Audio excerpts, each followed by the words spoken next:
Hi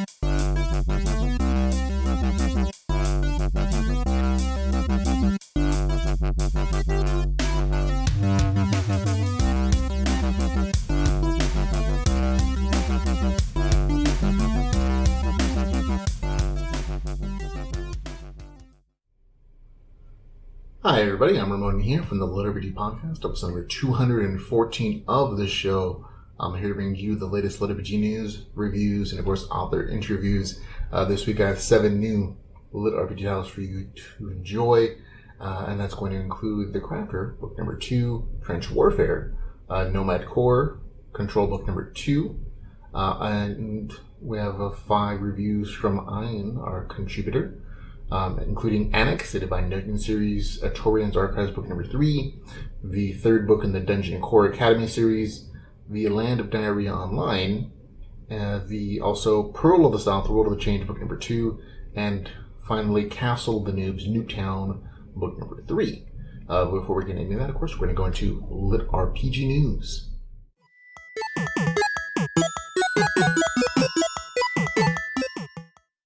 And in LitRPG news, we're going to begin with the amazing Dakota Kraut. This is probably one of the funnest, best stories that I've seen this week in the genre. Dakota Kraut, he's out there in the Divine Dungeon series, The Completionist Chronicles, and a ton of other stuff. He's also the head, of course, Mountain Dale Press. He was featured in his local North Dakota news television show, North Dakota Today. We'll have a link in the show notes, of course, if you want to check it out. And, of course, hopefully it will be popping up in the actual video for you to see. They highlighted his success story as an author, as an entrepreneur. But also it's kind of fun just to see our genre's books popping up somewhere on, like, a national recognized television show or even local shows. It's just kind of fun to see him on TV. He's a fun guy, great dude, great series, of course, good writer. Just fun to go check it out, go enjoy it. It was fun to just kind of watch it and enjoy and to see some, like, hey, I know that guy on TV kind of thing going on. So there you go. Also, speaking of Dakota Kraut has bundled all 5 of the Divine Dungeons series books into one boxed set. And he's also added a short story about the Master, totaling 560,000 words in one ebook title. It's currently $2.99 for a limited time, but it's also on Kindle Unlimited, so you can definitely go check it out. We'll have a link in the show notes for you to go read. But again, it's an amazing series. Definitely go read it. It's one of the best LitRPG series that has so many great elements, including Dungeon Core, some cultivation, action adventure, world building, big huge fights, so all kinds of great things there. If you haven't read it, you do yourself a disservice by not checking it out. In other LitRPG news, we have Fantasy Book Fest. This is a reminder that it's coming to Anaheim, California on April the 17th to the 19th of 2020. Tickets are on sale now. We'll have a link in the show notes for that. A good number of LitRPG and GameLit authors, including myself, will be attending. There are panels, educational workshops, a D&D game night, s'mores and stories event, and of course a Fantasy Ren Fair cosplay signing. I have yet to get my Fantasy Ren Fair cosplay set up. But that's definitely something I hope to do because it's for work. That's right, it's for work. It is why I'm getting those things. In addition to that, there's also been some fun author Nerf gun battling, apparently. Jonathan Walt, who's one of the authors who's organizing the whole darn thing, it was nice to send up over some videos and pictures about, like, the fun things that they do at the event, in addition to, like, some of the fun things that the authors end up doing and hanging out with. So if you want to go check out some great, interesting stories from fantasy authors in general, or you just want to meet some of your favorite LitRPG authors, because we're coming to California, you can definitely go but attend. It's not that expensive if you're just going for the signing day. It's a little more expensive if you're going for, like, the presentations or some of the panels, if you're going to the whole big thing. So definitely go check that out if you're in the area of Anaheim, California, which is in Southern California. I'll be happy to meet you there, say hello, shake a hand, sign a book, give you a t-shirt if you go and attend. So thank you. Again, links in the show notes for all that stuff. Okay, on to stuff that is out now. Stuff that has come out now. Haven't had a chance to read it, but it is out for you to enjoy. And that includes Axe Storm, Skyrim's Online, book number 3, written by Troy Osgood. Also, Player Reached the Top, book number 2 in that series. I know Ian enjoyed book number 1, so probably give book number 2 a read, I think. Also out now is The Game of Gods, book number 3, as is The Dungeon Maker, book number 2 from Nathan Miller. I actually like book number 1, so book number 2 is out for you to enjoy. In new audiobooks, we actually have quite a few more new audiobooks for you this week, and that includes Queen of Nowhere, a LitRPG adventure. Also, A Game of Villains, World of Kark, book number 1 is out as an audiobook, and I guess I'm mistaken. Fewer audiobooks this week than ebooks. For some reason, I thought there was a huge long list of it, and nope, just a couple. Sorry. Okay, on to upcoming LitRPG. This is just where I read all the stuff that I know it's coming out in the near future. It's as a list, so you can plan your reading schedule. You can plan your publishing schedule if you're an author. It's always a nice list to kind of look at and say, oh, these are the great books that I'm looking forward to reading, and I need to plan my pay schedule, because I know I have to do that too. On February 25th, we have Inheritance, a LitRPG space adventure. On February the 27th, this is new to the list, from Jonathan Brooks, he has The Dungeon Fairy, a Dungeon Core Escapade. Hapless Dungeon Fairy, book number 1. There you go. Xander Boyce's Temper, a Red Mage story, book number 2. I really love book number 1. It's a good story. It's a apocalypse RPG story. So if you've read it, definitely read book 2. I've already pre-ordered book number 2, of course. February the 28th, 2020. That will be out. Also on February 29th, Gods of Ash and Amber, book number 4. Path of the Soul, Glory of the Formation Emperor, book number 3, out on February 29th. Then there's going to be the second book in the Last Time Loop series. This was actually a shifted book. It was supposed to come out this month, I think. And they shifted over to March the 2nd. So I actually like book number 1 in the series. We also have March the 3rd for Neon Dark, a LitRPG adventure.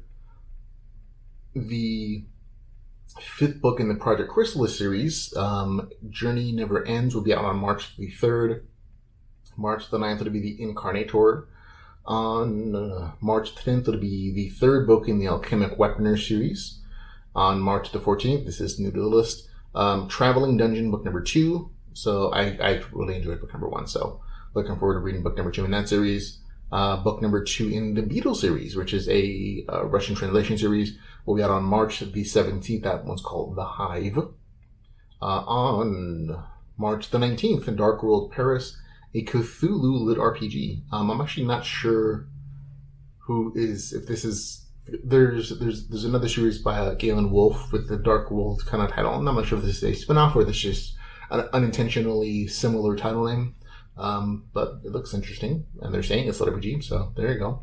On March the 20th, it'll be The Underdog, book number 3, The Dark Continent. On March the 23rd, it'll be Rogue Merchant, book number 1, The Starlight Sword. March the 30th, Hero Online, book number 5. April the 1st, Sentence to Troll, book number 3. Then on April the 2nd, World of the Change, book number 3, Noah and the Flesh, from Vasily Hanko. We recently reviewed book number 2. I really enjoyed it. But you have to understand it's what you're getting into in that particular series. It's interesting.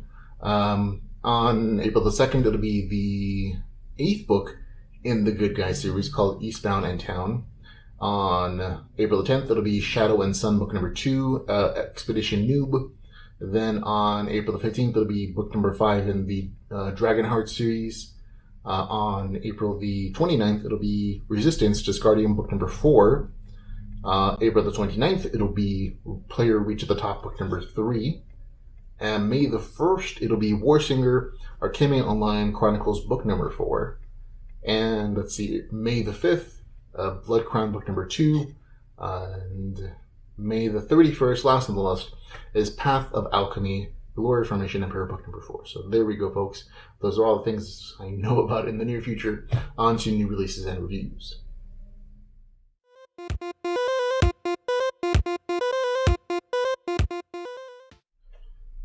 Okay, first in reviews this week is going to be The Crafter, book number 2, Trench Warfare, written by Outspan Foster. It is, let's see what it is, 215 pages, $5.99, and it's available on Kindle Unlimited. And here's the author's description. Wick was promised his fate would come in equal portions of bad and good luck. Branded as an 11-year-old criminal of the Empire, he is sent to the war front to endure 7 years as an indentured servant with no influence, no allies, and worst of all, no money. As far as he can tell, there is no good luck in sight, and yet, faced with his worst luck he's ever been dealt, Wick hungers for more than survival. Nothing will stop him from wanting it all. So he must turn to the one power he's neglected, his legacy as the Crafter. Follow Wick as he finally unlocks the mysteries of the Mission's legacy and his ambitions to devour anyone foolish enough to get in his way. And there's a whole list of things that does and does not contain. Does not contain harem, does not contain ultraviolence, horror, or multi protagonists, lots of crafting, melee, fast-paced. So they're kind of like tags, I guess. Okay, the review portion. I found this to be a very interesting sequel. It has all the good storytelling from book 1, more actual crafting as the main character starts to make stuff into action. The RPG skill progression isn't a major part of the story, as much of what the main character does with his unique skills and talents. I honestly wish there was more hard numbers and more actual numbered skill progression. But it is what it is. This is, if you read book number 1, you're already going to hopefully know that this is a light LitRPG. Going into book number 2, there is skill progression, there is crafting progression, there are abilities that get progressively more powerful, and they're actually numbered with notifications, whatever, and everything. The main character does have levels, if I'm not mistaken. I can't remember off the top of my head. Yeah, there are levels because powers and things unlock at certain levels. So there are those RPG aspects, but they're not the main focus, and there's not a lot of hardcore numbers and notifications. That's not the focus of the story. Instead, it's more about the main character using his abilities smartly, using them to get out of situations and problems, and how they change and influence him as he's growing in his power, and how his almost insatiable greed is the motivating factor for all the decisions he's making. So that's kind of what the story is about. If you read book number 1, that theme is continuing into book number 2, even though it's probably tempered a little bit. It's not quite, the main character doesn't come off as quite as much a sociopath as he did sometimes in book number 1 in the series. The story itself is almost a reset, though, which is why I say it's an interesting sequel, because I don't think you really need to read book number 1 to understand book number 2, because again, the entire setting of book number 2 is actually different than book number 1. Most of the cast of characters in book number 2 is completely different as well. And I'm not sure if this was just a product of we're testing book number 1, giving it a complete story, and if it's popular, we'll continue on to book number 2, 3, 4, etc. And that's kind of what it feels like a little bit. Like book number 1 was definitely more of a test for the series, and in book number 2, it's continuing on, and hopefully there's going to be a little more series setting consistency for books 2, 3, whatever the case is. In book number 2, again, as is talked about in the novel description, the main character is an indentured worker digging trenches on the front lines of war he wanted nothing to do with.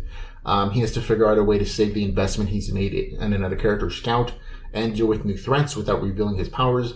Otherwise, he risks being sent to fight the enemy. It's a good mix of tension from internal group threats, and the main characters need to grow his greedy pile of power, which again is kind of a theme for the entire series. Overall, I thought this was a good story. Aspen Foster always writes really good stories that are interesting and have some interesting themes.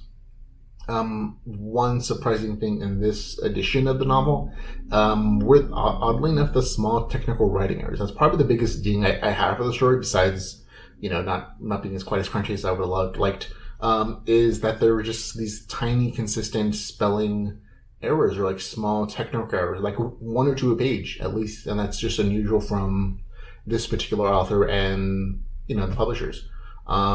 There is a note on the actual novel description page for this on Amazon saying, in edition number 2, we're going to go through professional editing. So I think the author is kind of aware of it already, but if it's something that bugs you, like missing words in a sentence, like verbs, or just 1 or 2 misspelled words, art, having it say art instead of smart, little things like that, that might trip up your reading progress as you're reading.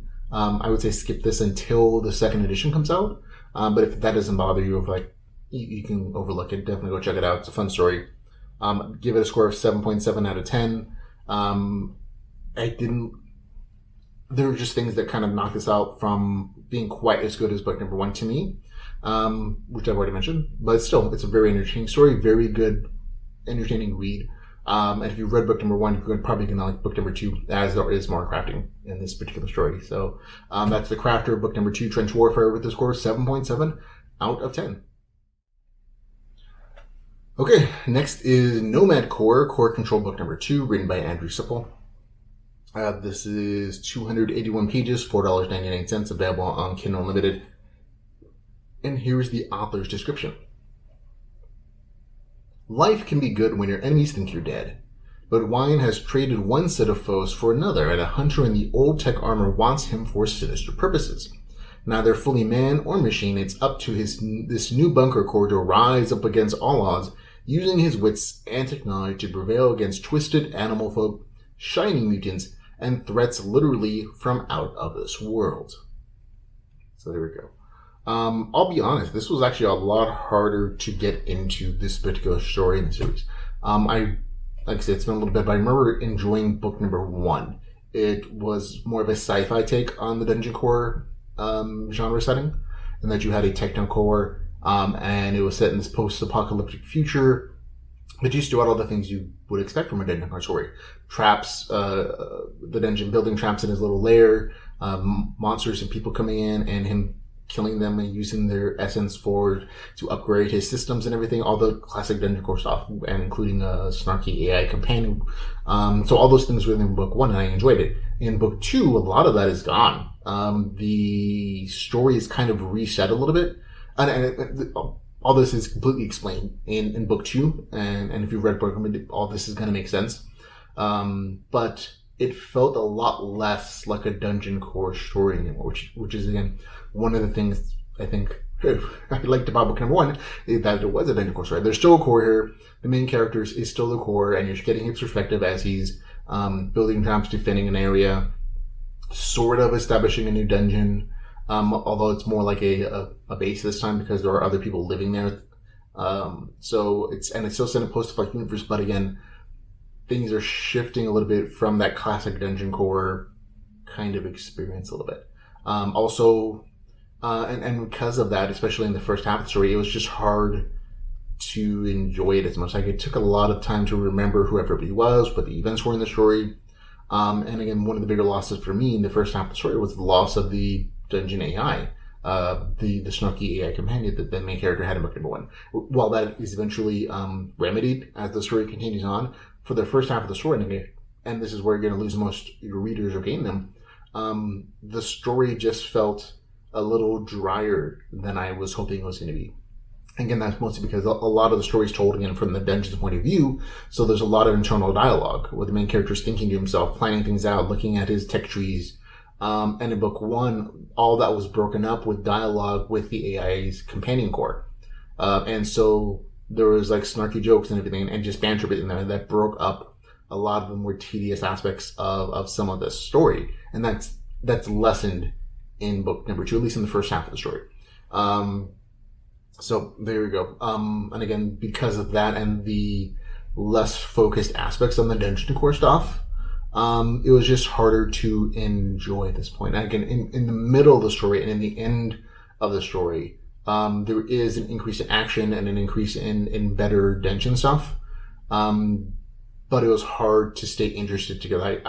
If I'm being honest, I kind of wanted to put this book down several times when I was starting it off. I kept reading it and just like not feeling engaged with the story on several levels. And so I kept putting it back down and picking it back up until I got to about the middle of the story, and then things kind of increased as the story twist occurred and it got more interesting. And that's been the case sometimes with this author's writing. It's sort of a slow burn sometimes. And so if you can kind of push past that point until it starts to get good again, where there is more interesting action, more interesting tech development, RPG progression for the core, you may find the story more to your liking. But for me, it just couldn't make up for that less than stellar start for me. So for me, the story didn't actually quite work.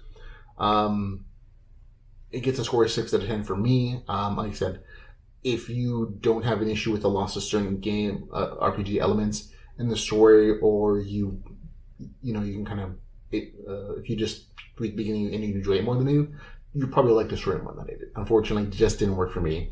So Nomad Core Control, book number 2 in this series. I wish I could give it a better score, but I just can't. It gets a score of 6 out of 10. Okay, on to Ian's Picks of the Week. This is the new segment for the podcast. It's not really new anymore. It's been several months. Ian Mitchell is a longtime LitRPG community member who reads and reviews actually more than me at this point on a weekly basis. And that's just because life, reading, writing, family stuff is slowing me down. But he was nice enough to essentially contribute the reviews he does on a weekly basis. And I read them to you, but they're all, of course, completely attributed to Ian Mitchell. And these are his reviews for this week. Including Annex, a Divine Dungeon series, Artorian's Archives, book number 3, written by Dennis Vanderkirken and Dakota Kraut. This, again, is a story set in the Divine Dungeon universe, but it is not with those original characters. It's essentially a side series set in the same universe. So they're the same kind of rules, sort of. Main character's different, has a different storyline.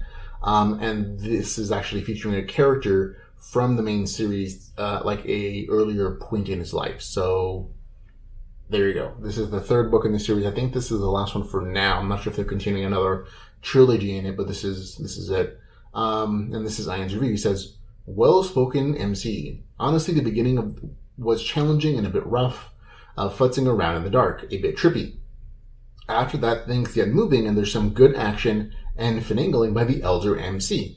Required a bit more thinking than my normal fare. I enjoyed it." Ian gives it a score of 7.8 out of 10.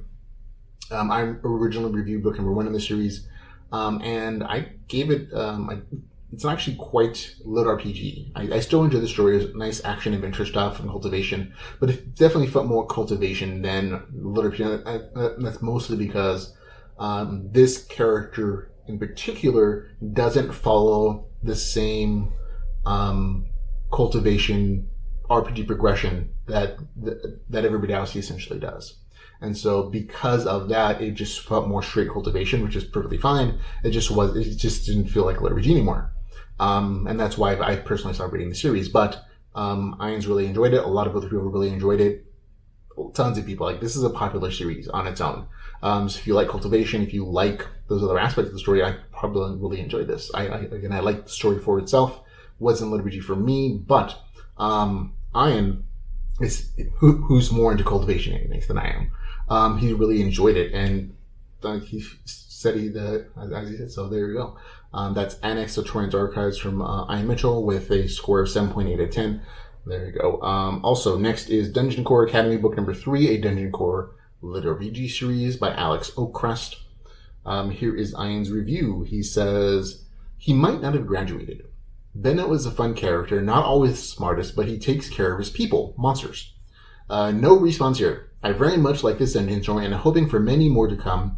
This dungeon is a character. Sometimes the humor gets a bit much for me. I found it very good reading, gives it a score of 8.1 out of 10. So there's Ian's review. He likes this one a little bit more than the last one. I actually like book number 1 in the series as well. It was a very interesting take on the Dungeon Core series in that there was definitely a little more of a magical academy aspect to it that I thought was a nice little just addition that separates it a little bit from other Dungeon Core series. And Ian has read book number 2 and 3, which I haven't, and so he likes book number 3. He gives it a score of 8.1 out of 10 again. On to Ian's next review, which is going to be The Land of Diarrhea Online, a LitRPG parody of GameLit, by Nikolai P. Chekhov. I'm going to note here that there was another Nikolai P. Chekhov, that wrote a different series that is also a parody story. I don't know if they're the same author because they are using different author names. Like, they spell Nikolai differently. And I don't know if they're the same author or not. One profile has a picture of the author, the other profile doesn't. and they're not linked together. So I'm not sure if somebody's just using a similar name to produce their own content, or if it's an intentional thing by the author. So just a heads up on that. And this is Ian's review. He says, "What did I just read? Trying to match up authors and characters in the book was an interesting puzzle. I was a bit amused to find that I had no dialogue cameo." Ian's talking about himself. Because again, the story does poke fun at other LitRPG authors and brings them in as characters. He says, "Rambling and a bit rushed, the biggest puzzle of the book was trying to guess the identity of the author. Seeing Orson Scott Card and Ernest Cline, Dwayne Bill, and Ted Act was funny. I think my favorite was the Diarrhea curse Alan King suffered from. Probably more fun for people who follow the online squabbles of the various authors regarding the future of LitRPG and GameLit." So he gives it a score of 7.4 out of 10. That's The Land of Diarrhea Online, a LitRPG parody of GameLit. So just be aware, again, this story is very much poking fun at a lot of other authors, apparently, and various drama points. And don't take it too seriously. Just, if you're going to read it, go read it, enjoy it. I don't think I plan to personally. I read the other book by the other NPC character, author. So it is what it is, but there you go. On to the next review, which is Pearl of the South World of the Change, book number 2, written by Vasily Mahenko. And I actually reviewed this one last week personally. But this is Ian's review. He says, "Hell on Earth. Well written. Mark Darwin continues his quest to save his sister. Like all the problem solving in the story as Mark moves from one tough situation to another. It had a really great action movie vibe for me. One of the more intense books I read recently. And he gives it a score of 8.1 out of 10. So there you go. Ian really enjoyed it. Again, one of the higher scores of the week for him. And personally, I liked it as well. Ian and I agree on how much we enjoy it. I think our review scores on this are only about like 0.3 or 4 points apart. I think I gave it like a 7.7, 7.8. And gives it a slightly higher review score. And again, this story is a little darker. It has, it's a little slice of life, but it's also set in a post-apocalyptic world where there's like an alien RPG apocalypse setting happening. And again, the challenges the main character go through are increasingly challenging his OPness. So there's a lot of like tough fights and battles, and again, dark choices made by the main character and different dark situations. But it's fun, very action-focused story, but lots of, RPG progression as well. Again, from the author of the Way of the Shaman series, Vasily Mahenko. Okay, next we have Castle of the Noobs, Noobtown, book number 3, written by Ryan Rimmel. It is Ian's review. So he's saying, this is his review, says, "Jim of the unfortunate name. A lot of grim humor. Some parts made me cringe. Many goblins and trolls were harm-making in the story, some with wonderful explosions. Jim gets injured in numerous ways. It was a lot of fun. Book 3 is still going strong." And he gives it a score of 8.2 out of 10. And I'm honestly a little jealous that I ain't had a chance to review this book before me. It's on my list. I've enjoyed book number 1 and 2 immensely. They're really fun stories. Humor is probably a key factor in the story, in that it's very lots of jokes, lots of banter, lots of good, enjoyable humor in the story. It's not like a comedy or anything. There's just good dialogue and funny situations. And I hope I enjoyed it as much as I did. He gave it a score of an 8.2 out of 10, and I look forward to reading myself personally. So there you go. And next from Ian is Vainqueur the Dragon, written by Maxim Durand. Ian says, "For the Horde. I had a great time reading Vainqueur. He, Victor, the Kobold Ranger, all made for great characters. Silly and fun. This reminds me of 2 of my favorite series on Royal Road, Everybody Loves a Large Chest and The Wandering Inn. As long as the story moves, not everything needs to be explained. An excellent, fun read. I hope it gets a sequel." Score of 8.6 out of 10. So there we go. I enjoyed it. I haven't read it yet. I've seen it on Amazon before. From the novel description, never really seemed very LitRPG-ish for me, but I may be mistaken, obviously.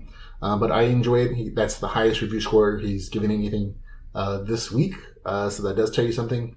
And again, he gave Vainqueur the Dragon a score of 8.6 out of 10. And that is it for Ian's Picks of the Week. Okay, that is it, everybody. Thank you very much for listening, for watching this show, for listening and talk about this genre that I love, LitRPG. Remember, you can follow us on Facebook. That's probably the best way to follow the podcast every week. We throw up our reviews there, written forms. We also throw up the video version of the podcast, links to our website, plenty of ways to follow us.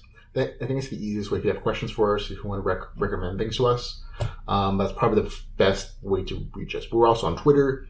We're on YouTube. We have a YouTube page under Geek Pikes Podcast, which is the first podcast I ever did. So that's just the name of the page.